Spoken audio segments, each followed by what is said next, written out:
What is up, everybody? I am officially dropping the first episode of Sojo. I'm super excited, and this has been a lot of fun already with the recordings and the individuals that I've had a chance to speak with. But it's a lot of work, and if you guys can, we do have some merch out on the site. Go out, support us. I'm working on getting us some really cool hats and different things coming out sooner than later. So jump on, support. That helps this whole process grow so we can get a larger audience, reach more people, and hopefully we can do some really cool things and hit the next phase of what we're trying to do here at Sojo and you know, keep everybody on their journey and expound the journey that sports has put us on, keeps us on, and motivates us to keep doing. So, without further ado, jumping into this first episode is Tawnie Moore, a longtime friend of mine, and she was always going to be the first person that I was going to put on the podcast because of her impact personally on my own life and helping me in my own sports journey and the things that I've done, and just her encouragement. And you'll see that throughout this podcast, throughout this episode, that she is incredibly positive and she doesn't talk about it in depth, but she went through a lot of injuries, a lot of setbacks, especially in her college time, and finding sponsorships and different things as well, post collegiate career. And it was a lot, but she kept pushing, she kept fighting, and it's made her an incredible woman and someone that I'm incredibly grateful to call my friend. And I hope you guys enjoy her and her experience, her journey as much as I have. And so, without further ado, let's jump into the podcast. Tawnie Moore, everybody.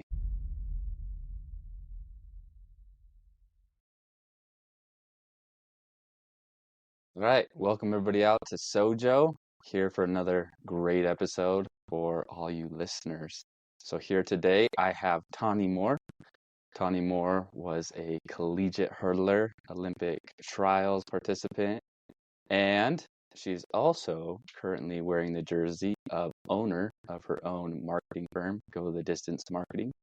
So she manages that while also juggling the responsibilities and duties of being an assistant collegiate track coach. So welcome Tawnie Moore to the show. Thank you so much. I'm excited to be here. We're excited to have you. So I've actually known Tawnie for quite a while.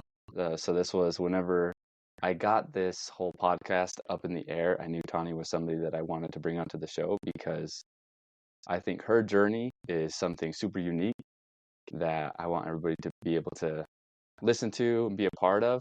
But I also think Tawnie gives some really great direction and inspiration just for younger athletes and athletes that are even currently competing. She's been really good with her journey and just vocalizing leadership and working with other athletes. So I think this will be really exciting for all of you guys to kind of get a take on. So getting into this, Tawnie, hurdling. How did you fall into love with that? I mean, that's not really, I wouldn't say that's the typical go-to sport for many people. So how did you fall into love with that? Well, it wasn't love at first sight, I'll tell you that. um, I actually started out my track career as a distance runner. So junior high comes along. I had played like basketball and volleyball and other sports like my whole life, softball, a lot of softball. But once I got into junior high, I kind of wanted to try something different. And I didn't necessarily want to be on like a school team per se, but I just wanted to try something new. So we had track tryouts in junior high school.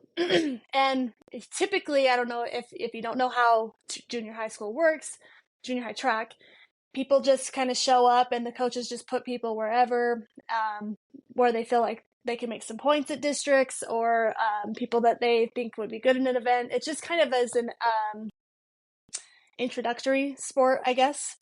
So I ran the 800 and the mile. And looking back now, I just laugh so hard because in those struggles, I was like, oh, this is so much fun. I love this place so much. I love all these people. I love this team. It's so great. Well, I did that for 2 years. And then so I got into ninth grade, almost, so my freshman year, I guess, if you're going into high school. but I wanted to try something different because I was like, I don't know about this. It's fun, but I feel like I could do more. So I ended up asking my coach one day, hey, could I try the hurdles? Just because I've seen a stack of them sitting over there in the corner, like, I want to do something different. I don't like running. I like being with my friends, but I hate running. So let me do something different. And I actually, the first time I ever went over a hurdle, I fell flat on my face. And normally people would be like, well, if you're sane, you'd be like, I don't think this is for me. I don't want to do this anymore. But I found the thrill of that and wanted to do something that was different other than running. So I was like, yeah, you know what? This is for me. So since then, I had just stuck with hurdles and sprinting, and all through high school was a hurdler, through college, professionally, and then yeah, so that's how it started. And so junior high, because I know maybe a lot of people have middle school. How old were you when you started that?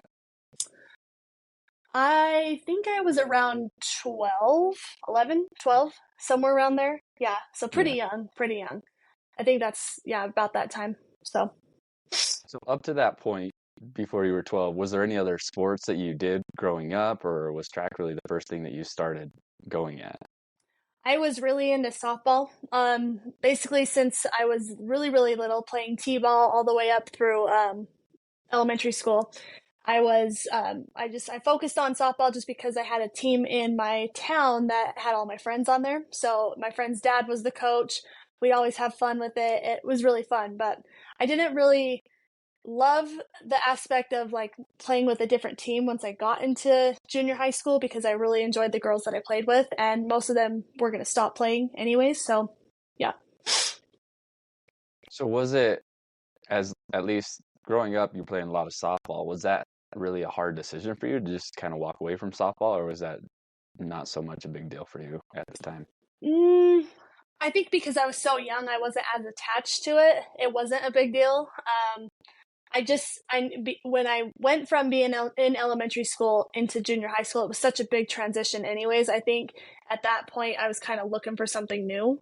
So I had done it for so long, years and years and years, and like I said, without having all the friends that I had on that team, I really wasn't interested in it, just because it was such a fun social aspect for me at that time. I mean, like, I took it serious because I am a competitive person, but it was a lot more about the social aspect, I think, when I was younger. So, and staying active. So, Yeah, no, that makes sense. And for anyone that doesn't know Tawnie, she is extremely competitive. So, what? Not me. but with that, I think you bring up an interesting question.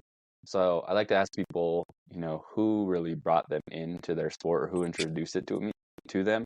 But it sounds like for you, really, it was your friend group that introduced you to track, right? Yeah, pretty much. I mean, I had a few friends that well, really, it's kind of funny because I had a couple of friends who were on the softball teams that I played with when I was younger, who were going to try out for the track team. So I kind of just went with the flow with that. And I was like, oh, well, if they're going to do it, I want to try it too. And then from there, meeting all the people that I did in track, because junior high track is just anybody and everybody can come out and have fun, right? So, Yeah. um, seeing or getting to know new friends from all the different surrounding elementary schools was really fun. There was a lot of influence there, just people who had played other sports and now they're trying something different, so we can kind of relate to each other. So, yeah. And for your softball playing younger, was it more rec softball or did you play on a competition team? No, it was actually rec. So just with the Okay. city, and it was fun. It was a lot of fun. I actually, when I was really young, I used to be a dancer, and dancing is not for me. I'm just not a dancer girl. But I remember the day that I said that I wanted to quit ballet and play a sport.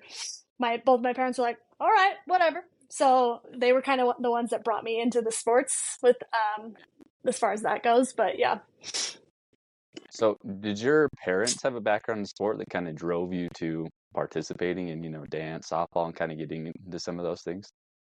my dad played a lot of sports when he was younger and into high school. He played football, baseball, I think a little bit of basketball, but that was football was his main thing. But he didn't want to play it at past high school or anything like that.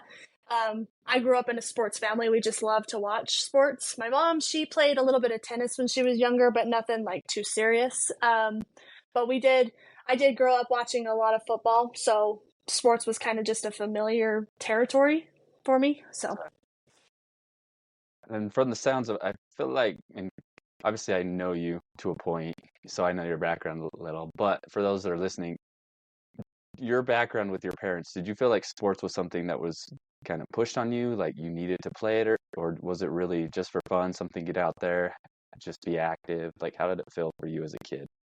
yeah, I never once felt like I was forced into sports ever. I know my parents were always really great about if this is something that you don't want to do, then you don't have to do it.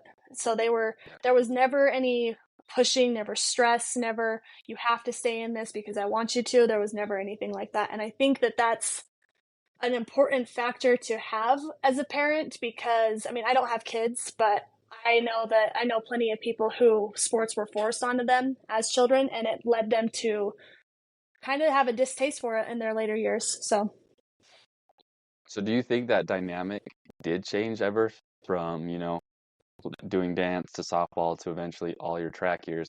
Do you feel like that dynamic ever changed with your parents? Like, could you just say, "Hey, I'm done. I'm going to walk away," and they wouldn't have done anything differently? yeah, it kind of stayed the same. I mean, they were always so great about if it's something that I want to do, great. If it's something that I decide I want to walk away from, that's great. I do think that I mean there were times in college where I didn't know if I wanted to keep doing the sport, but sitting down talking with them, I was on a full athletic scholarship, so it was paying for my school. So I had to have a lot of conversations about okay, well, if this isn't something that you love, then you don't have to do it, but it is paying for your school, so you kind of have to just weigh the pros and cons there. And it was only a few times where it felt like that, but I mean, when you're a college athlete, things get to be a little bit heavy sometimes, and you're just struggling balancing everything. So it's kind of normal to feel like that, but there was never a point where I felt like I had to stay in it because of them. That makes sense, and I'm glad you bring up some of those points of just kind of weighing those decisions, especially in college. And we're going to get into that with you. So let's transition here. Obviously, we know now track was is your background. That's what you started it. So from junior high, there wasn't coaching there. I wouldn't say to your point, it was just for fun. People are out there, you're doing it.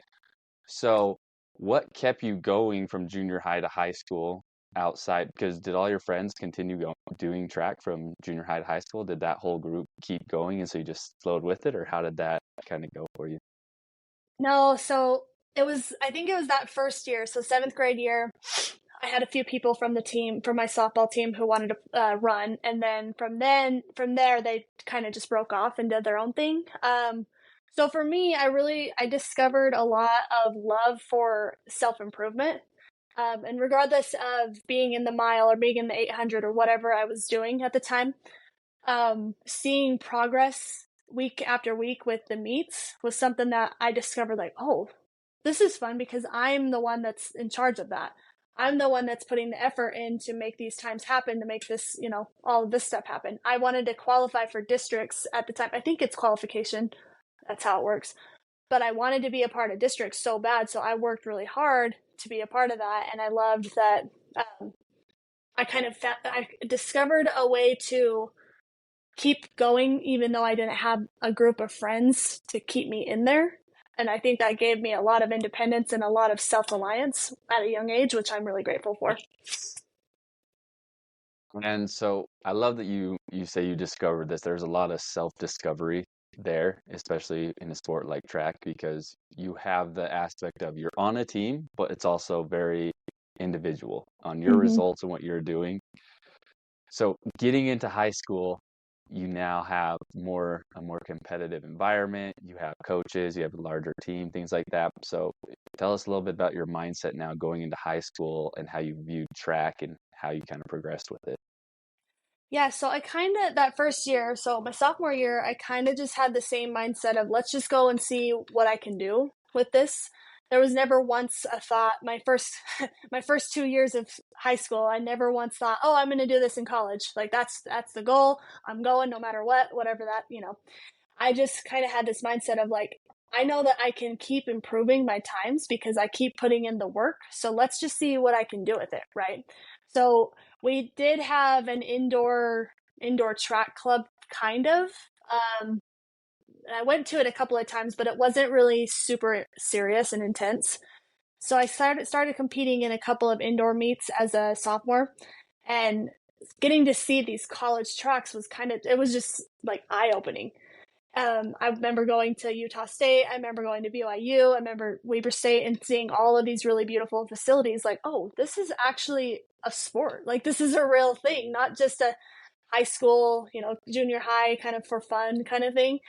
And I remember thinking, maybe college is something that I might be interested in. If it's something that's going to provide me another outlet to continue to get better and to continue to find that, self discovery type stuff, maybe that's something I should consider. And so I the first couple of years I kind of just not well, I shouldn't say that. The first year I was really just kind of going with the flow and just whatever happens happens. And I remember specifically when we got to one of the bigger high school track meets, my sophomore year, there was a lot of competition because it was a region meet, and going against these different schools kind of developed that sense of competition, kind of seeing the same people, competing with the same people over and over, and getting beat by a couple people where I was like, I don't like losing. So I now have this self discovery of I like competition, but I also do not like to lose. So that was fuel for it, right? And I remember getting beat by a couple of individuals multiple times over that year. And we got to that competitive meet, and finally I was neck and neck with them. And I remember thinking in that race, like, if I beat them, does that mean that I'm actually a good hurdler? So I remember the race. She actually ended up beating me, the one I was hoping to beat. But that next year, going into my junior season, I spent that whole year just getting better and working hard and doing things in the weight room and all that kind of stuff because I just wanted to beat this person because I had to prove to myself that I could do it. And so it did end up happening. So we kind of went back and forth throughout the season, but it was really fun to kind of develop that self, I guess I don't know what the right word is, but that routine and kind of establishing determination on your own because you want it, not because someone else wants you to do it or somebody else said you should do it, that kind of thing. And that's really what guided me through high school. It was all on me, and I loved that it was all on me. So I didn't like to rely on other people. So, Now that makes sense, and I love the concept that you expressed there that it really was a lot of just you fell in love with the aspect of making yourself better each day and mm-hmm. trying to beat somebody. And I think it's a cool background too for you, especially where growing up, all the stuff you were doing was really just for fun and it wasn't this big push and you really didn't have this dream or goal set on, hey, I'm going to be an Olympic runner. It wasn't this intense training at a young age or anything like that. It wasn't until you were older that you found track and then you really started to put effort into it and it started to slowly evolve, and then kind of just going with the flow of going to events, going to meets, getting to travel and see some of these things. You're like, wow, this is kind of an opportunity that I could actually step into. Mm-hmm. So to ask you, up until that point, was college just an academic thing that you were looking at, or what was your view towards college? I I didn't really see myself going to college. It's not that I hated school. I don't like to sit still for a very long time. So school was kind of a struggle in the first place, just because I like to stay busy and I like doing multiple things at once. But it was hard to sit in different classes for 2 hours or whatever it was. So there was never a time where I was like, "Yep, I'm going to college. I'm going to get this degree." I mean, of course, my parents had always said like it's good to go to school so you can get a degree, so you can have something to kind of fall back on, and I was always like, yeah, okay. You know what I mean? Like I get it, but there was never a desire to want to go to college, so that was never like a driving factor either. So, And were your parents, were they college grads? no, neither of them were. So, Okay, okay. mm-hmm. So it really was track that got you to college to go out and end up getting a degree. Yeah, no, it really was. I had one of my coaches reached out to, well, at the time he wasn't my coach. So recruiting for me started my junior year. Um, and so I went to Weber State University, and the previous coach, the one that was there at the time when he was recruiting me, he reached out to me that summer and had said, "Hey, we've seen your progress at the state meet. We've been watching you all season. Like, we think that you would be, a really great asset to our team. We'll be in touch soon." And I remember specifically thinking, like, why are they looking at me? Like, there's nobody else out here in the world that's like, I could care less about going to school. Why are you looking at me? So I'm like, I can count a list of people that would love to go to college. And I kind of just was like, oh, that's kind of cool. Like, didn't Yeah. think anything about it, you know what I mean? But since then, it was just like, okay, I had to think about my next year, which is my senior year. Had to really start considering what was going to happen after college or after high school. And the thought of just going straight into working and being an adult was like, I could keep running and have fun for another 4 to 6 years and then be an adult, or start being an adult now. Let me think about it. I think I'll pick the earlier one. So, And I do because, and I want to bring this up. For you, your recruitment, started as a junior in high school. But tell me if I'm wrong, but you never competed in a meet that wasn't like a high school sanctioned meet in high school. Is that correct? yeah. You didn't travel around to any, special invitations or multi-state meets or, like Junior Olympics. You didn't do anything like that, Mm-mm. correct? Nope. And then as Everything far that as was kind of in state, that's what I typically did. and then as far as your recruitment went, you weren't on any like recruiting platforms or doing anything like that. You were just out there simply running. Yeah, pretty much. Yeah, there was nothing. I didn't spend any time with any of the recruiting stuff. Just, again, I thought, why are they looking at me? Yeah. Which is such a silly mindset. But yeah, I just enjoyed it so much. I was like, oh, let's just see what happens, kind of thing. It wasn't like I was actively looking for a college to go to. Yeah. And I would say the mindset has obviously changed for you going and being a collegiate athlete and everything that you do now. I mean, being an owner of a company, it went from like why me to why not me, correct? Yes, very much so. So, and I think that's really cool. And I love pointing out your recruitment journey because I think a lot of young athletes think that you have to go out and you have to go to all these different events and clubs and different things to build your recruitment to get noticed. But in the long run, if you're a good athlete and you're doing the right things, like you will always be noticed. Yeah. So I And I think think, that's and go ahead. Sorry. go for no no no you're good. Go for it. I was just going to say, I think that going to those types of meets and doing the outside active showcasing of yourself definitely doesn't hurt, especially nowadays where social media is such a big factor in everybody's lives. It definitely doesn't hurt to have that kind of stuff, but I do agree with what you said that regardless of if you're on social media or not, or if you're actively promoting yourself, you don't need that tool, because your times and your athletic performance will speak for itself, and you will end up in the place that you're meant to be.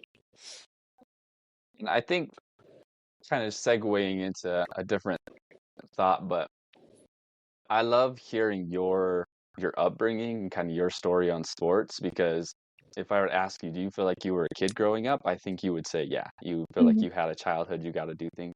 And Mm-hmm. that's not always the case with everybody. They feel like they were committed to, 40 hours in the gym, whatnot.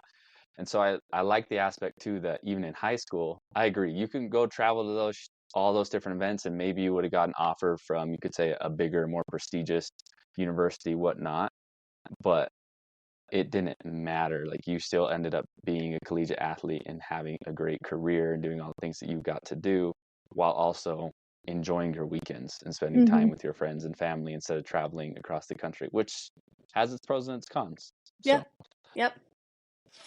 so Weber State, they recruited you amongst other schools.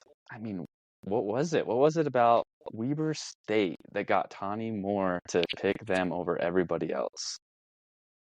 Well, there was nothing about the college aspect that I wanted to like get out of Utah. There's a stigma about being a Utah athlete that you have to get out of here to be noticed and to have good opportunities and all that kind of stuff.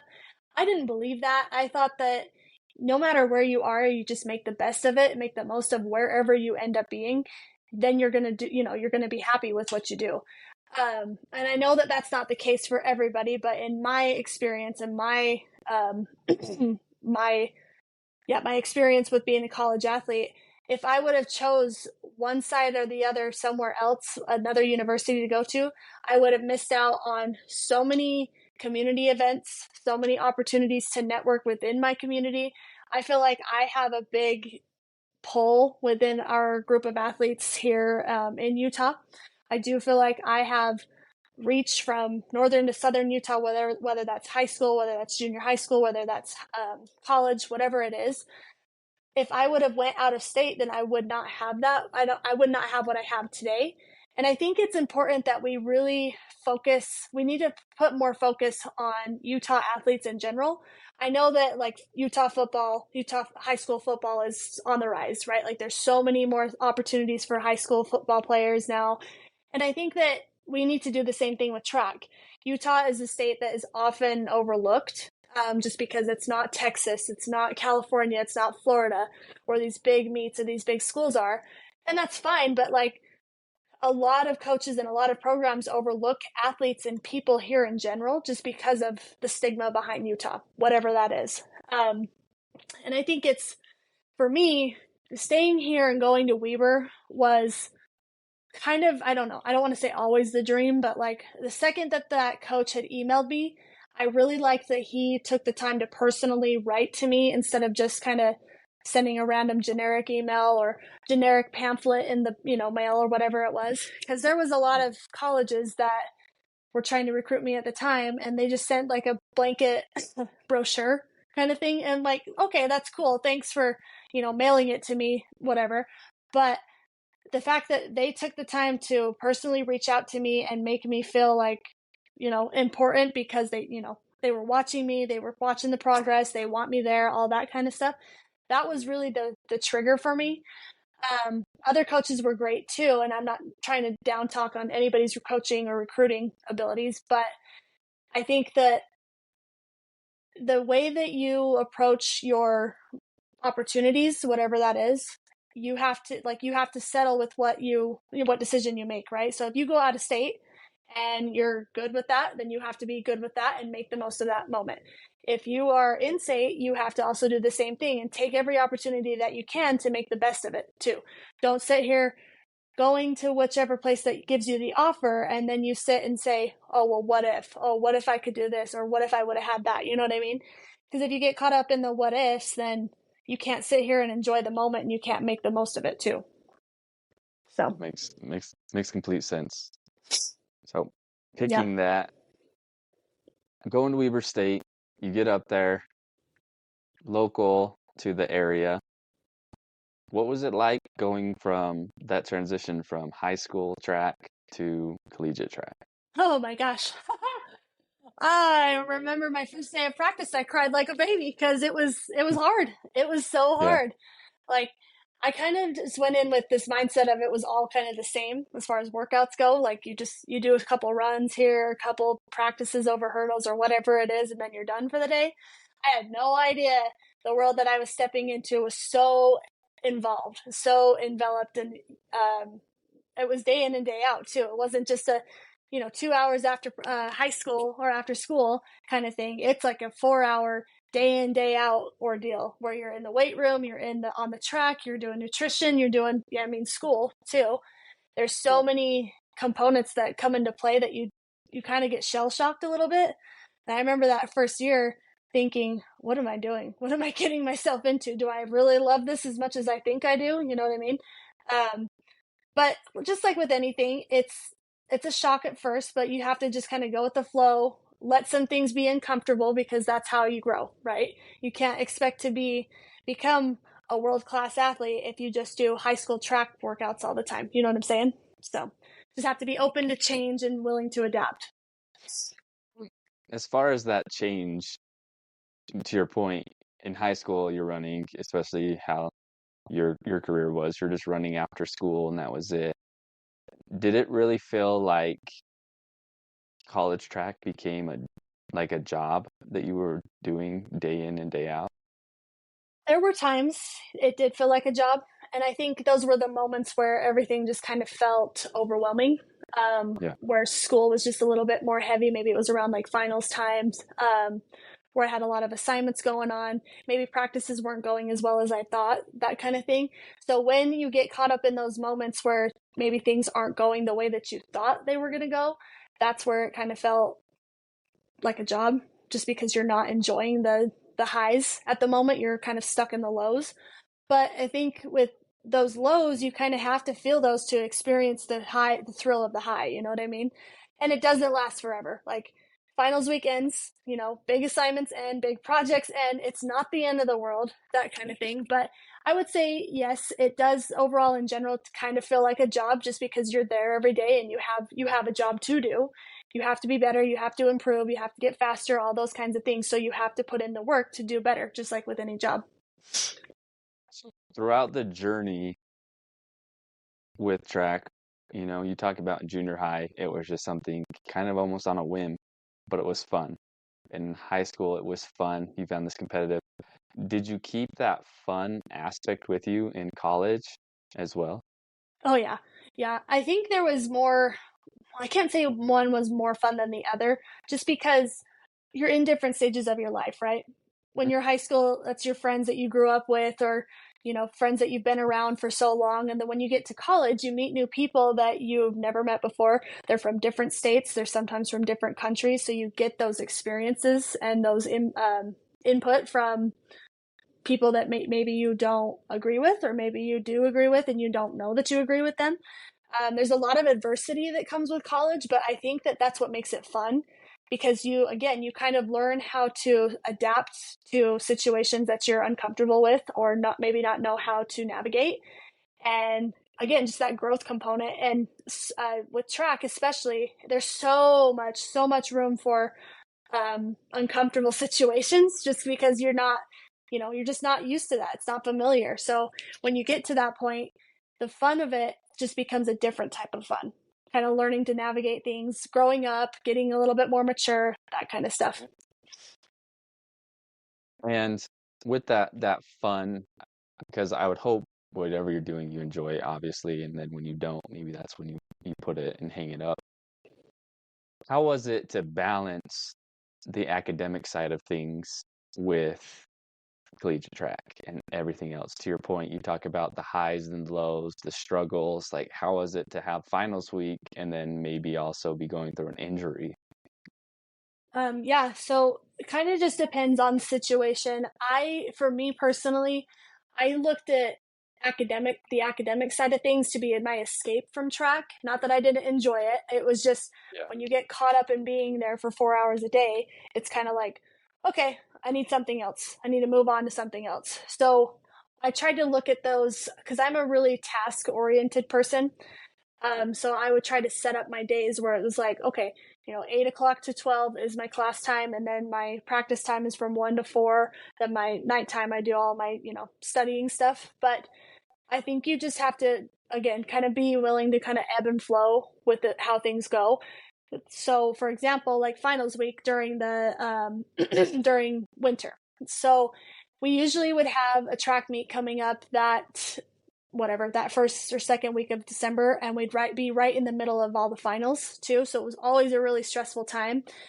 So I tried to do my best ahead of time to set myself up for success instead of pushing everything off and trying to just cram it all in the last minute. I would try to spread things out and just make things a little bit more chaotic for me. Just because the track obviously was what I loved the most. So I wanted to put full effort into that. So anything that I could do to make the academic side of things easier, so I could focus all my time on the track, that's what I did. So it wasn't like putting things off last minute or anything like that. I tried to just space it all out so that it was not overwhelming. I mean, and there's still times where projects or assignments or whatever it was would get to be like, oh, okay, I need to back off a little bit, but that's what you have like resources for.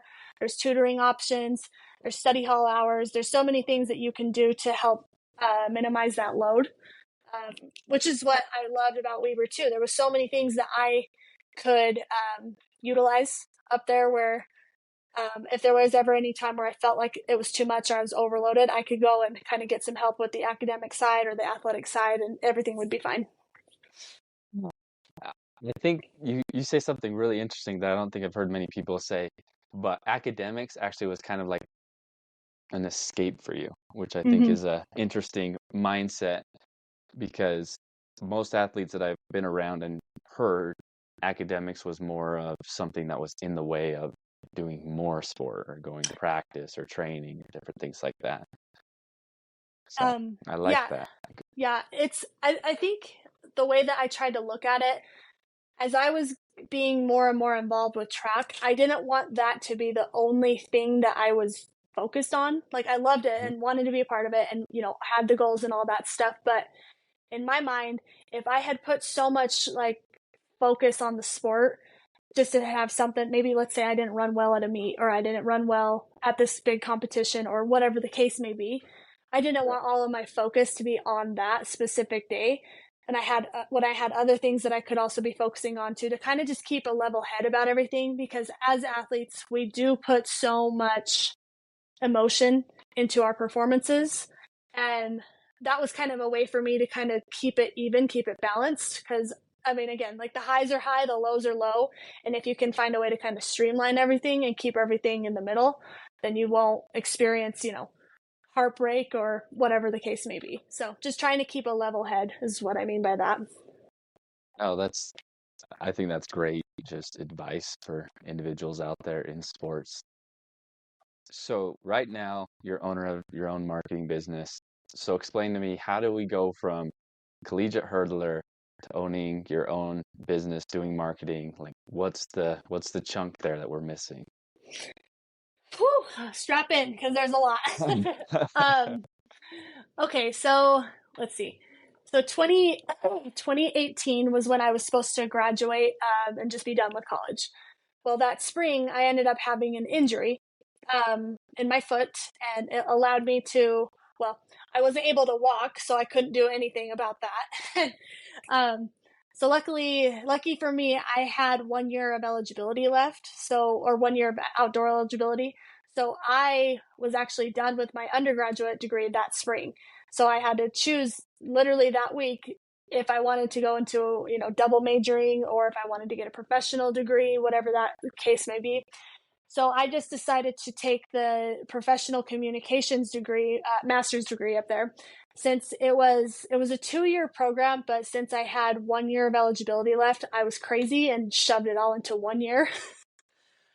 So 2019 was a really, really great year, but it was rough. There was a lot of doing a whole professional program in 1 year.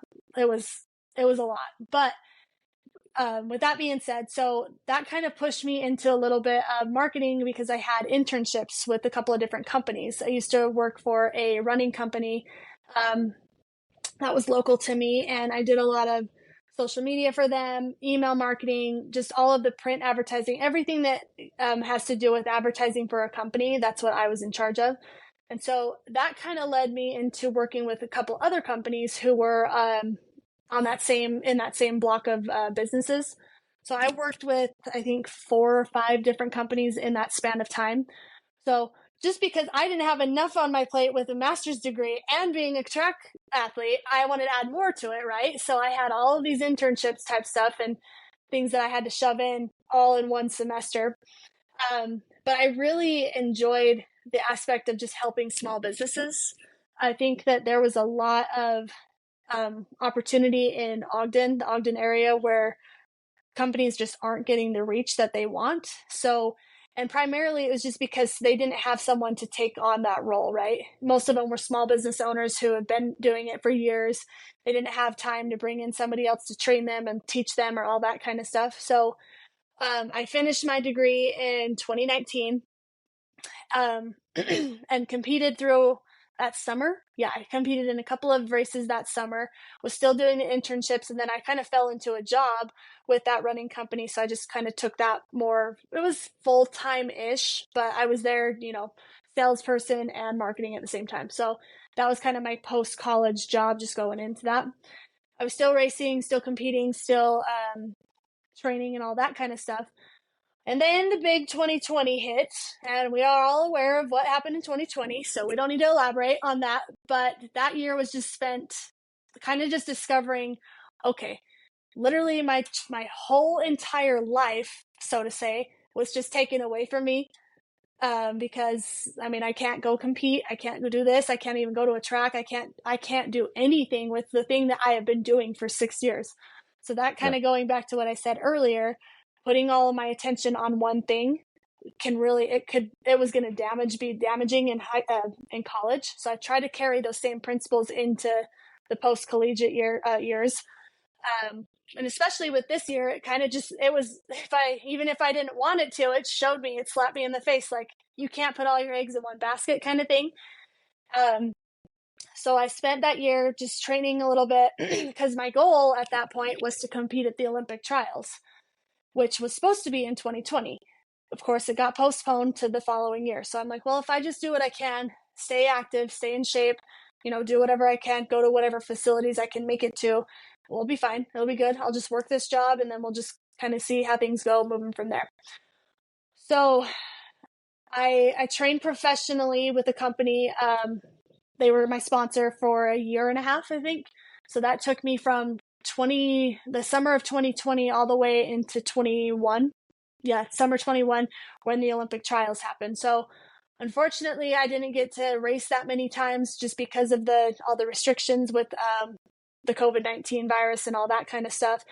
So I was really kind of focusing still training, but still working, getting some experience with this job and marketing and all that kind of stuff. So then the trials happened in June of 21, and I loved every single minute of that whole thing. Was really happy with how everything went through, and I mean, regardless of the situation, I still made the most of it. And I mean, what can you do at that point? There's things that are out of your control, and if you sit and just dwell on it, then you can't enjoy the whole of it, right? So Absolutely. fall 21 happened, and I was still working that job, and they were actually kind of, the company I was with, they were kind of looking to move in a different direction. So it was that time where I started looking for other opportunities, right? So I think September, September of 21 is when I started at this other company that they sell nail supplies, so gel polish, glitter, all that kind of stuff. And so I went from completely different market in shoes and running and all that kind of stuff to something I had no idea about. Like, I loved getting my nails done and all that kind of stuff, but there was nothing about this world that I knew and understood. So it was really unfamiliar and really uncomfortable for me, but I liked it because it was a learning opportunity, helped me grow in a lot of ways. So I did that for 6 months. And then in the spring of 22, I got a call from one of the coaches at Weber, and they were looking for somebody to come on and be an assistant, just because they needed help with, this 1, 2, 3 things, whatever. Right. And so at the time, I was kind of in a place where I was I wasn't having a healthy outlook about how my track career was going and what had happened to me in the last year and a half, like 2 years at that point, and how unfair it was and how I got stripped of what I deserve, and just all this stuff that you go through, and in your mindset everything is just, the world's ending, that kind of stuff. And I was just going through a lot of things at that time, kind of torn between staying in the sport, getting away from the sport because it was enveloping my life and I didn't know how to Yeah. escape that kind of thing. um and there was a point where I actually even went through like all my social media stuff and unfollowed everything track related because I was bitter. I don't know. I had a lot of things I had to go through with that whole experience. So when I got that call, this was right around that same time when I was like, I don't want anything to do with it anymore. Just cold turkey, I'm done. And getting that call, I was like, huh. And I'm going to listen to signs from above 100%. But I was like, okay, so you want me out of this, but you want me in this. Like, what am I supposed to do? Kind of thing. And so I decided to take the job. And so it was just a part time assisting job. And it was really fun. I learned a lot in that first little bit. I was only there for 3 months before the season ended, but it was a lot of fun. And I thought, okay, so this is a whole new side of track that I enjoy.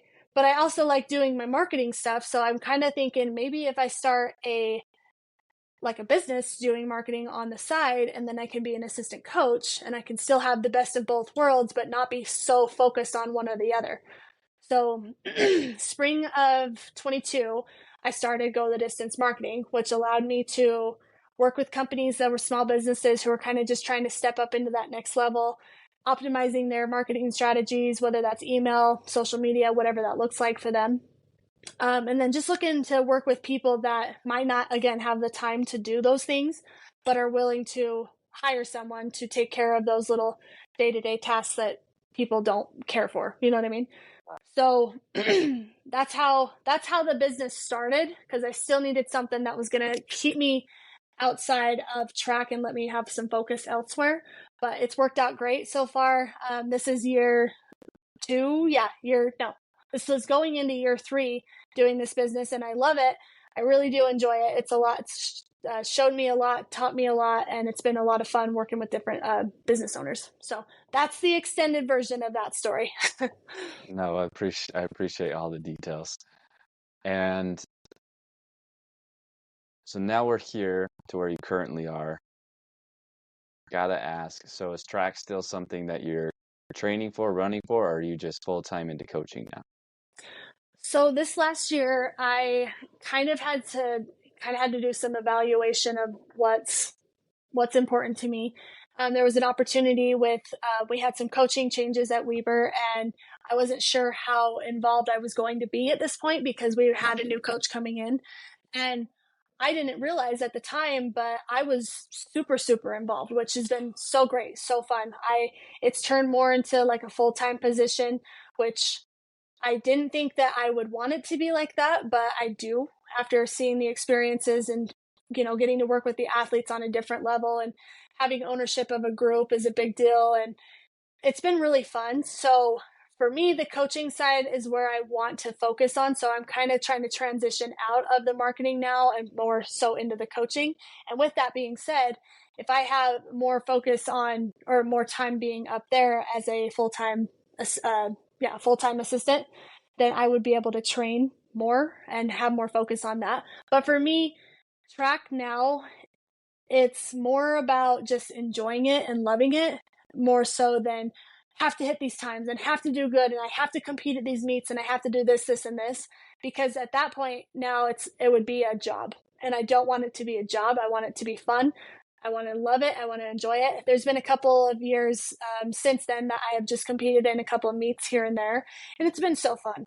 It's been so much fun just having a relaxed mindset about it, not really caring about, oh, I need to run this, or I need to be faster, I need to work on this, whatever it is. Because for me, the super highly competitive aspect of it happened in college. And now that I have kind of seen things for what they are and um, kind of made it, well, I guess have a better understanding about what it means to me, I have a healthier outlook about it too. So in the case of like training and all that kind of stuff, there's nothing serious that I'm like pushing toward. Although I would love to kind of fall into that kind of stuff again, I think it's better for me to just sit back and kind of be more lax about it, I guess. That kind of thing. And things change too. Like I say this right now, I have this conversation right now, and then a year from now I could be like, you know what, I'm so into it, let's go. You know what I mean? It kind of just, it's up and Yeah. down, but I think having a healthier perspective about it has helped give me a lot of clarity instead of stress about it. I don't know. No, that makes sense. And I want to transition to something because you brought it up, talking about there were those times where for example, you cleared all your social media feed of track and field. You were done with it. You were upset. You were bitter, to your point. Throughout your career, I mean, this sounds great. Obviously, you go from junior high kid to high school to being a full-time athlete in college, running track, doing something you love. It's now giving you an opportunity to coach.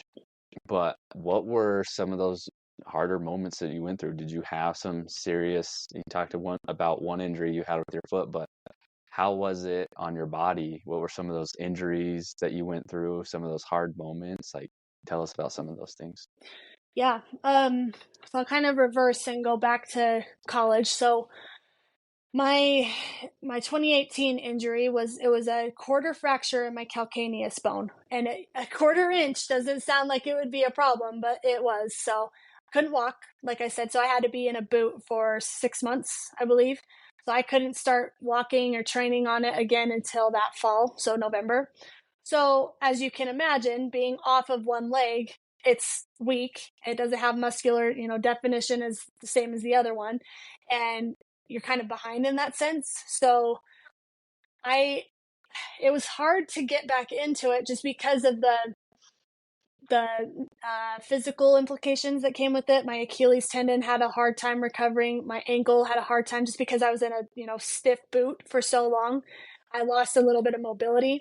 My left leg was way weaker than my right leg, which was really hard because that was my lead leg over the hurdle. So that one had to be my strong leg again. So I had to really buckle down and focus in on getting strong again and strengthening up that leg and doing things that I needed to do to get back to where I was. But the thrill of that is what kept me going with it, even though there was moments where it was like, okay, I don't know what's going to happen. And especially for me, because my 2017 season, yeah, okay, so 2017, I won indoor and outdoor. And then my 2018 indoor season, I won indoor. So that's 3 championships back to back to back where I've won. So then going out of my 2018 outdoor season where I was out, going into 2019 outdoor season, I had to have the comeback of the year. I had to, just because I didn't have indoor eligibility, so I literally had a full, what was it, like a year at that point to get back to where I was. And so that was kind of the driving motivation for it. Even though there were days where I still remember there were days where I would, go home and bawl because it was so much. It felt like I was so behind. And I spent 6 years of my life working so hard, and like I should be a senior, I should be graduated, I should have had this, and this, all that kind of stuff. But it, I don't know, you have to just kind of, again, find the silver linings and things. It was an opportunity for my body to rest, which I needed a lot. My hamstrings were so tired, my quads were so tired. I wasn't feeling fueled with training at that point before the injury happened. So it did give me a lot of time to just rest and recover and get my body back to where it needed to be, although I was behind on the physical training. But it was hard. It was like, you why me again? Like, why is it me? Why should I have to go through this? You know what I mean? We go through those ifs, ands, and buts and all that kind of stuff. Like, what did I do? That kind of thing. But you just have to, again, you have to just find those moments of, I don't know, moments of definition that make you who you are. Because I could have laid down and just let that thing take over and then have the worst season ever. But I wanted to take control of it and kind of, again, show people too that you don't have to not be good when you come back from an injury, because that was kind of the mindset around some people, with some of the experiences that we had on some specific teammates, where they would come back from their injury and they wouldn't be as good as they were again. Now, they probably weren't as committed and dedicated to getting back to that point, so that's probably why they didn't perform that well. But I was like, I'm not going to let that happen. That's not who I am. I'm going to compete. I'm going to train to the best of my ability, and I'm going to make this happen. And lucky for me, 2019 was the best year collegiately ever. I had come back from, what was it? Yeah, 6 months of being in a boot to that spring. Well, no, actually, in that winter, I went to the USA track and field indoor championships. I won my conference championship. I broke the Big Sky record. I I went to regionals and the national meet and became an All-American athlete. Like, I I'm so grateful for that opportunity to break that bone in my foot, because I would not have been able to compete at that level by taking a step back and, again, kind of seeing things for what they really were. So that was my college injury experience, which I I don't wish that on anybody, but it does give you a lot of perspective.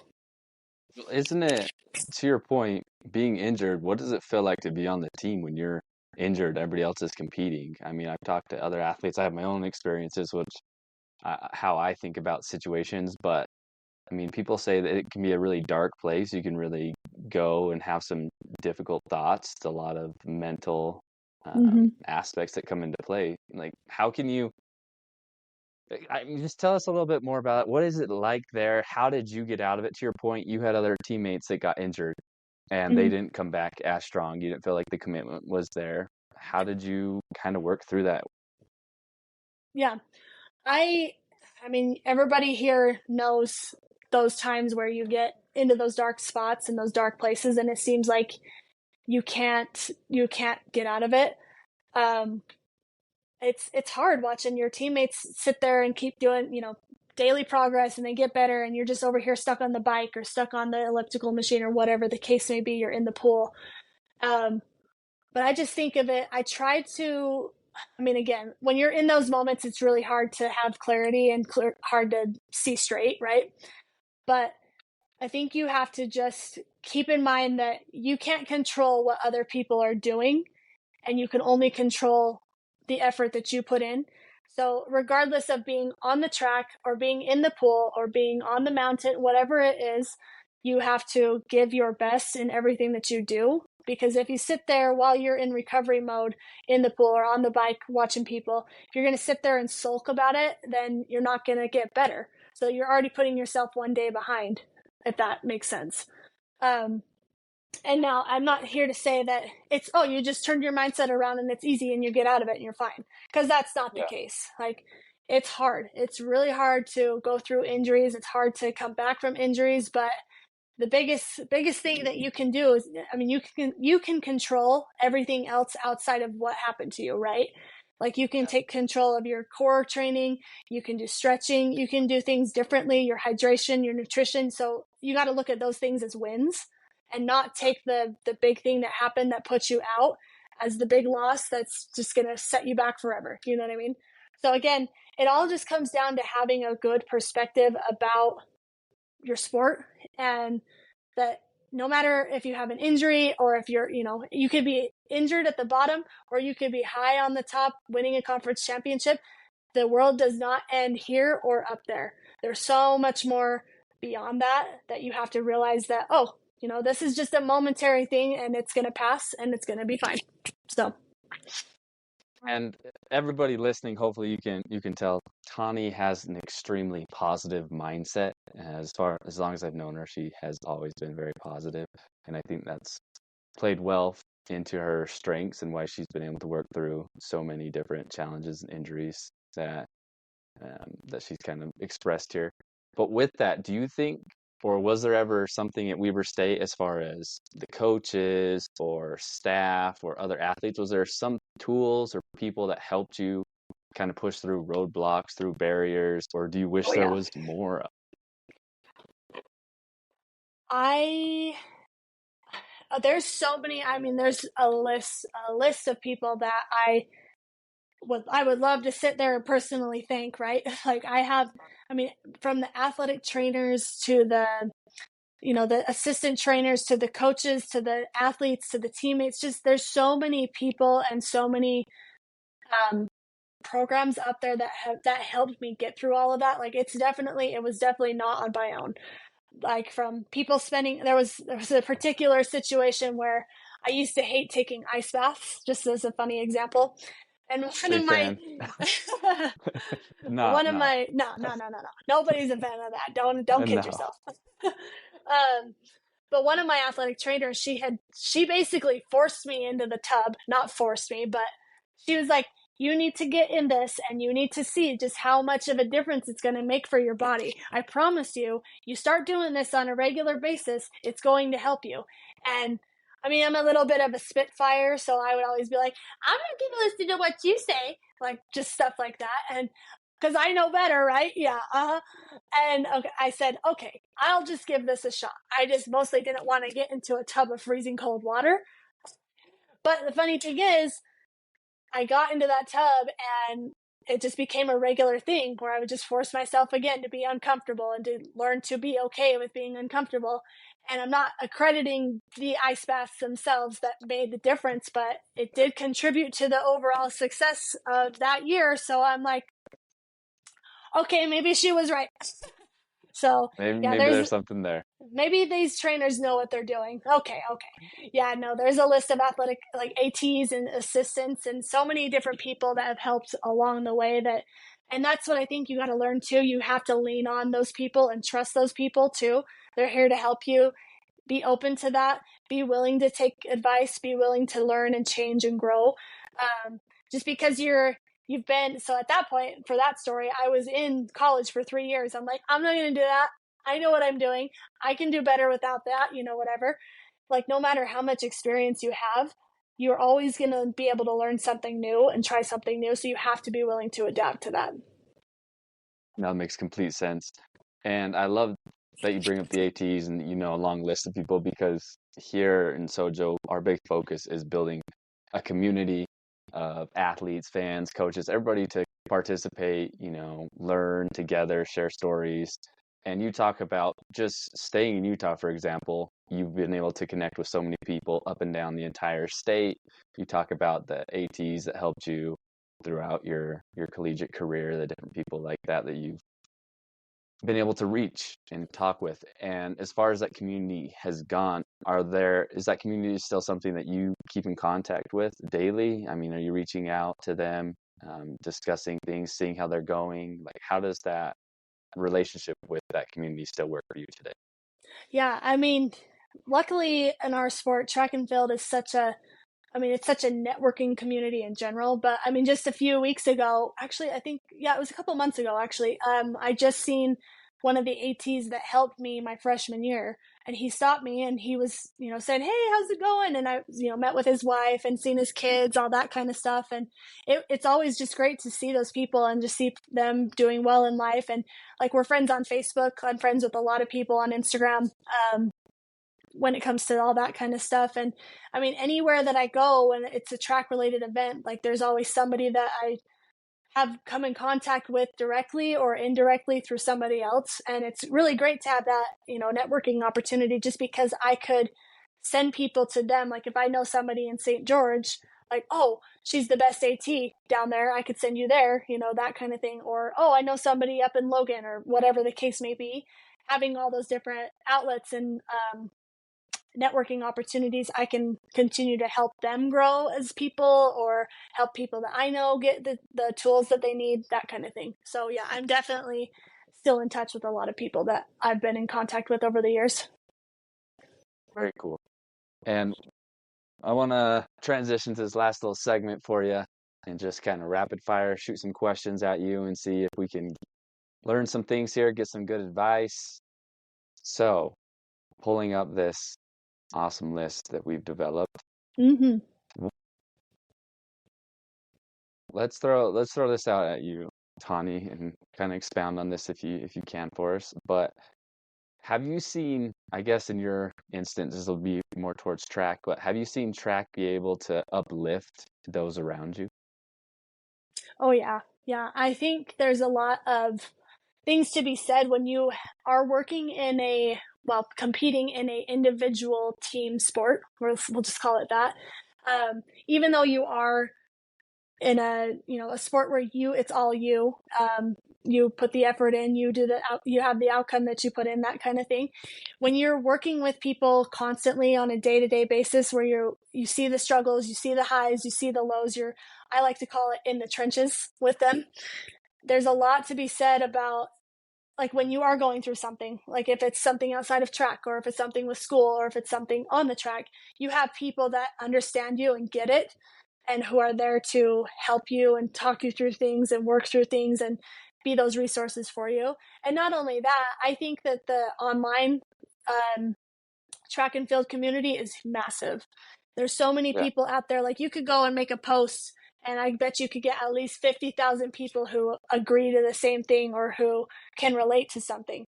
So I think that our sport, because it's male and female, both genders, there's a lot to be said about all of us sharing our experiences and kind of just growing through things and getting through the hard stuff together and also experiencing the highs together so that you can kind of relate to people, share people's stuff, all that kind of stuff. It's just it's a great community. And I feel like not all sports have that. So, I think that's a great thing to point out because, to your point, once you're finished with track in college, I mean, unless you're running the Olympics and there's, the Diamond League and whatnot, there's not a big avenue. It's not a big professional league. It's mhm. not. And so to see that there is that community that still reaches out and talks, I think is really cool. And I know you hate distance running, but I mean, you see people running for the rest of their lives. It's Yeah, definitely a hobby, an aspect that people can stay hmm intertwined with. for sure. Now, being a coach, experiencing that, seeing what it's like, what roles do coaches and mentors play in sports in the journey, or what roles did they play in your sports journey even? Oh man, it's a massive role and it goes way beyond the title that you get put on the website. Um, I personally believe that coaching, you have to be a friend and you have to be a coach at the same time. I think that if you just come in and you yell at people and tell people it's done because I said so, that kind of thing, that mindset, you're not going to reach people as much as you would as someone who is there to explain things and work things through and talk things through and ask for their opinion and all of that kind of stuff. I think that, I mean, there's the tough love part of it for sure. And you have to be tough and you have to, but it should always be like you as a coach, you should always be giving athletes that autonomy to make the decisions on their own so that they will become well developed athletes and people without you having to tell them. Does that make sense? So, like for example, the coaches that I have come across over the years, the ones that were most successful were the ones who really gave that um what's the word, they really showed you that they cared for you as an athlete and as a person. They go beyond what happens on the track, beyond what happens in the weight room. It's about checking in on those things that are happening outside of the track that people don't know about. It's about checking in on them when something isn't right, when you notice that they're not competing or training as well as they normally are. Maybe there's something that's happening, and if you take the time to reach out to them and make sure that they feel heard and welcome, I feel like there's a lot more success as far as building your coaching career and building a successful program and all that kind of stuff than it would be if you just come in here and start screaming at people. Because odds are, there's a lot of people that don't respond to that kind of stress or they respond in a negative way.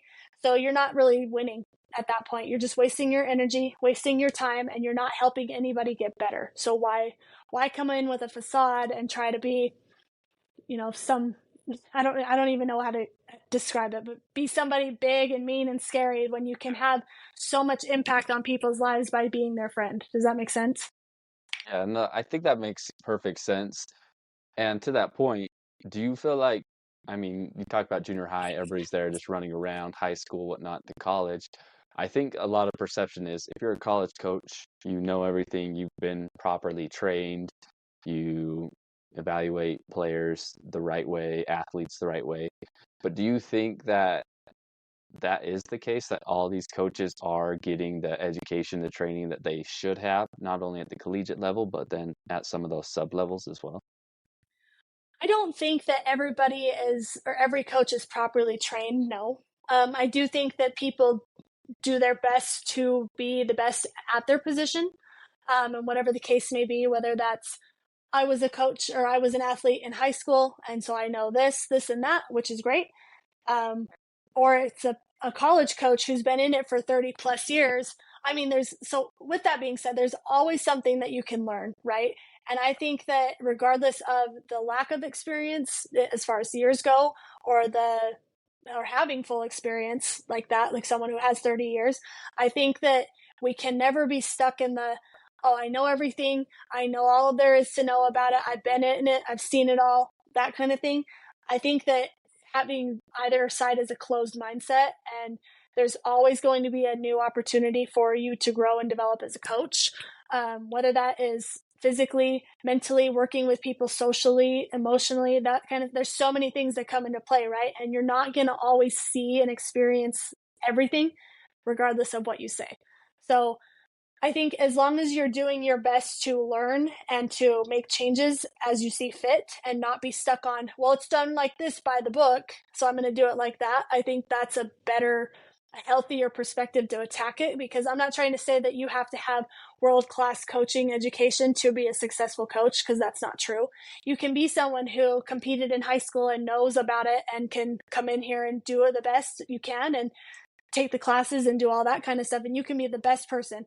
In fact, I would rather have someone who puts in so much time to become better than what they were the previous year or whatever, than someone who comes in and says, I know everything because I've been involved in it for so many years. I don't care. I want to see how you are as a person, how you're going to adapt and change with me, that kind of thing.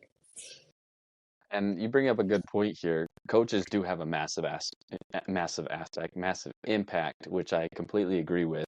And I think the impact that a coach can have is undersold and underutilized in a lot of places, especially at the high school level. Mm-hmm. So, for your thoughts, because I also know you did help out at the high school level a little bit as well, what would you like to see, or what do you think is the change that needs to be made, maybe just in Utah, to your point, but what needs to be changed or addressed to help these coaches be better coaches and to be able to make that impact that you're talking about? I do think that one of the biggest changes that could happen, and I mean, there's a lot of logistical things that have to go into all that. I do think that we could develop some sort of, I don't want to call it training program, but some sort of training program that allows you to at least get the basics of the sport and understand, how to coach this and that kind of thing. But then also, with that same note, there's a place on that platform or whatever where people can go to for resources, like reach out to an expert or have questions. Let's chat here, or here's some really great books. Here's some coaching books that, top industry leaders love, that kind of thing. I think mostly it comes down to a place where everybody can find a lot of information, like a database almost, that kind of thing. And I know that there's like USATF, their website and all that kind of stuff, but I don't feel like that there's it's not catered to maybe like beginner coaches or people that are kind of intermediary kind of thing, intermediate, whatever the word is. um, but something like that, I feel like would help a lot of people, just because people might want to be a coach, but they just don't know where to begin with all that kind of stuff. So maybe if it's like a step-by-step process that allows people to grow, and maybe it's like a partnership with each of the counties where some of the county professionals can come in and, oh, this is what I've done for 10 years. Like maybe you can learn a couple things here, or we can, collaborate, that kind of thing. I think that's a Utah thing that would be very helpful for sure, because there isn't, besides the track clubs, that kind of stuff, there isn't a lot of professional experience, I guess, when it comes to that regard. But maybe if there was something that was similar to that, that would allow these beginner and intermediate coaches to have an outlet to go to kind of find those things that they need, those resources, maybe that would be helpful. I don't know. No, I think you bring up a good point, and that's what I was kind of hitting on is I think it's difficult for a lot of these younger coaches to get started because there's not that resource of where to go. Like if I'm just a dad and I want to go and start teaching my kids track, or I want to go coach some club track team or go help out at high school, like where do I find the resources if it's something that I personally haven't done? Mm-hmm. And how Mm-hmm. do I be better, even if it is, maybe it's just a high school athlete they ran. How do you go above and beyond the coaches that you were around? Because otherwise it's just a similar cycle continuously. You're just going through the Yeah. same practices, same routines. And to your point, if it wasn't great then, what's gonna make the shift? What's gonna help Yeah. those athletes change? So I think Yeah. you hit it on the nail. There isn't enough professional development for, especially in Utah, it sounds like, Yeah. for those And for coaches, the athletes too. because and I think it's a sport that's underviewed, and Mm-hmm. it needs more viewers and more encouragement, more people backing it to get some of those sources like football has, where our Mm-hmm. coaches are getting together, are collaborating, talking. I haven't heard Yeah. of many track coaches that meet up, get together, and say, "Hey, this is how I'm structuring my sprint workouts. This is how we work with our hurdlers. This is some of the recovery technique that Yeah. we're And doing." with that being said, I do feel like there's a lot of gatekeeping in the industry for whatever reason. I don't know. Yeah. I mean, it has to be collaborative. You have to work together, that kind of stuff. But there is a lot of gatekeeping, and I don't know why it's like we get so protective over the things that we create, that kind of thing. Yeah. I've always led with I mean, when I did work with high school kids a lot, I was always like, oh, here, sure, take the program. I don't care. Take it. You know what I mean? Because I'd rather have somebody have something to start from and then they can expand on that and grow from there than just to be like, well, it's going to be $40 for that. You know what I mean? Like, Yeah. I would rather have people be open to working collaboratively than just being like, well, I don't know, you're going to have to pay for my master class so I can teach you everything. You know what I mean? Yeah. So Yeah. Wh- I don't know. which I get. I mean, you're doing training or stuff. We're not knocking on that. I know what Tawnie's saying here. And there does seem to be like, this is my secret sauce. This is how I've done it with my athletes, and I'm not willing to share that. But the idea is innovation comes when we do share those things, and better things come from it. Mm-hmm. To your point, Mm-hmm. it's like oh man, I'm gonna forget the name now. Uh, but think about the high jump, for example, and how that's changed throughout the years. And then we have I'm gonna say this wrong, the Fosbury flop. Mm-hmm. Mm-hmm. And before that, everybody's going over forward. But as things change, they see a different technique. It's like, oh, how do you coach that? How do you go about that? And now that's the only way anyone does it. Granted, there was changes. You're not jumping into sand, and now you have a soft mat to land on. Right, But right. it's the same thing. Innovation comes when you see that it's performed in the game, but also some of the things that go into it in training, and Mm-hmm. that helps the sport grow. So I think Mm-hmm. that is definitely something that you want to have out there. Mm-hmm. So. Well, I appreciate you, Tawnie. I do want to throw out some really funny stories because, like I said, I've been around Tawnie, and back in high school, I think one of the coolest things I ever saw from Tawnie is she had some gnarly scars on the Oh inside of yeah. her thigh. And one of the most epic things, she hurdled, I'd like to say she hurdled inverted or reverse in a sense, and she spiked herself going over the hurdle. She literally gouged her leg with her Yeah. spikes. Yeah. Um, crazy look when you see this girl show up to practice, bleeding, whatnot. That was epic. And the other thing is how she would pound into her starting blocks was Oh man. fantastic. Was that Uh, something you kept going in college? I don't yeah. think so. Yes, it was, of course, because 100,000% intensity all the time from me. Intimidation Oh, factor, you know what I mean? I mean, the way uh, she got set into these blocks was like someone banging on your front door at like 2 a.m. type quite of literally. getting startled. I mean, I'm pretty sure she Uh, even moved the blocks. Like you don't want your blocks to move. You set them like that's where you want them, and I'm pretty sure they'd move because she'd they hit it probably so did. hard. They probably did. Jeez. I know. It's just one of those things that you just carry on with you because then it's like your signature move kind of thing. So, oh gosh. That I love that, and that's something that not many people know. So I wanted to see it, unless you saw her ever compete, because that was fantastic. I love that. But to your point, Tawnie did dance as a young age, not great at it. Falls over a hurdle in junior high, spikes herself in high school in some of the first meets that we're running. Yet she keeps coming back for more. That's her personality. She keeps coming back for more, competes, finds her way to college. She's now in the coaching ranks. And I think it just goes to show that determination factor that sports really did give you, not Hmm. quitting, not giving up. And so that really is my last thing I want to ask you is what lasting impression do you want to give on the listeners? What's one thing that you want to say to somebody that might be in your shoes right now in junior high, high school, college? Like, what would you tell them? There's a few things for sure. I think the biggest thing is to never stop because there's so many opportunities out there. And if you let those little things, like, for example, the spiking of the leg or the falling over the hurdle, if you let those things interfere with you wanting to continue moving forward, chasing after a dream that you have, then you'll never realize those dreams, right? Like I was saying earlier, when I was in junior high school, I never ever dreamed that I would be, running professionally or running at the trials, those kinds of things. But like, you just never know what opportunities are around the corner. So my biggest piece of advice is to never stop going after those dreams, no matter how big they are, no matter how, from the teeny tiny little, seed all the way up to the big stage. Like, make sure that you dedicate yourself to pursuing that dream, no matter what it takes, no matter how many times you have to change it, because it's always changing, right? Like, I mean, even today, I'm still in this kind of area where I'm like, maybe I want to compete, maybe not, and I'm just kind of ebbing and flowing with that. And I think that that's how you have to be. You can't just be so like streamlined with, it has to look like this in order for success to happen.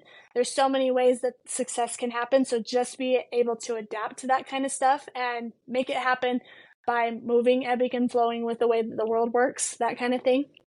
And then on that note too, I think that the biggest thing as well is to pursue your dreams passionately and be bold about it too. I think there was a lot of times in my career as a young athlete, a young female athlete, where I was overlooked because I was female. Wasn't the strongest like athlete in the state, whatever it was, that kind of thing, just overlooked because of this, and this, X, Y, and Z. You can be female, you can be male, you can be whatever you want to be and still pursue those dreams, regardless if you come from a big city or a small town country, which is where I'm from. You can make those big things happen, and you just have to pursue it fiercely and passionately and go forth with it, and don't be afraid. That's the biggest thing. Don't be afraid. Love it. I love it. And I should point out one note for one additional thing, Tawnie, because you are a female athlete. I mean, you definitely took a different path than a lot of male athletes are going to take. You've experienced different things. Is there anything specifically you'd like to pinpoint to those female athletes out there? Maybe things you've experienced, hardships, whatnot. But is there any lasting impressions or advice you'd like to give the female athlete in particular? Yeah, definitely kind of just going back to the pursuing it fiercely and passionately. There were times where I kind of had hesitations because I didn't want to look masculine because I was weightlifting and I was intense. I had this, like, society puts us in this box where we have to be feminine and we have to be nice, like soft spoken, and we can't be, we can't speak above our superiors and that kind of stuff. Like, we have to do this, and this. There's this list of rules that we have to follow as females and as female athletes. But I think that that's hogwash. And I don't think that we should keep ourselves in this box that society likes to put us in. So whether that's weightlifting, whether that's being fierce and intense on the track, whether you are outspoken and give your opinion to whoever it is, I think that you need to realize that you are powerful and you have a voice to be heard. And to, again, just be fierce about everything that you do and be passionate, and don't be afraid to be fierce and passionate. There's going to be people who look down on you because of what you say or what you do or what you are, because you're a female and you're doing this, that, and this and that. And I think that you need to just learn to push that away and just blaze forward and keep doing what you do, regardless of what people say and what society tries to put you, model you as. So. I love that. I love that. I appreciate that, Tawnie, especially for me, being a father of two daughters. Like, I love hearing strong women in athletics being able to talk about their experiences and really encourage the next generation, encourage people. Maybe you're in your professional career right now and you want to go play a rec sport or something, but you're scared, or you want to try weightlifting for the first time, but you're scared of getting man shoulders, the dumb stereotypes to your point that you're talking about, which genetically isn't even the truth. You grow your Mm-mm. lower half and males grow the upper. So Yeah. it's dumb. But to that point, I appreciate everything that you said, Tawnie. Last shout outs, you got any Instagram handles, Twitter, anything you want to shout out to the listeners? Let them follow you. Yeah, I'm on Instagram and I try to share my day-to-day life. I'm a lot on there a lot more during the season with coaching and everything, but it's Go the Distance. kind of a funky spelling. I'll have to send it to Cooper. He could put it in the notes of the show or something. But it's go dot underscore the dot distance. So I'd love for you to follow, and let's be friends, and let's make this community even bigger, because we all need to support each other, especially in the way that the world is now. Support and love and showing, community is really important. And I think we all have to stick together as athletes, regardless of our industry. So, Love yep. it. Love it. I appreciate it so much, Tawnie. Give her a follow. She's great, positive influence. She can share a lot more than she even shared here today with you and help you out with maybe even some personal struggles or anything that you guys are going through. So follow Yeah. her. But appreciate you guys. Remember, stay the journey, stay the course, and live Sojo. Thank you.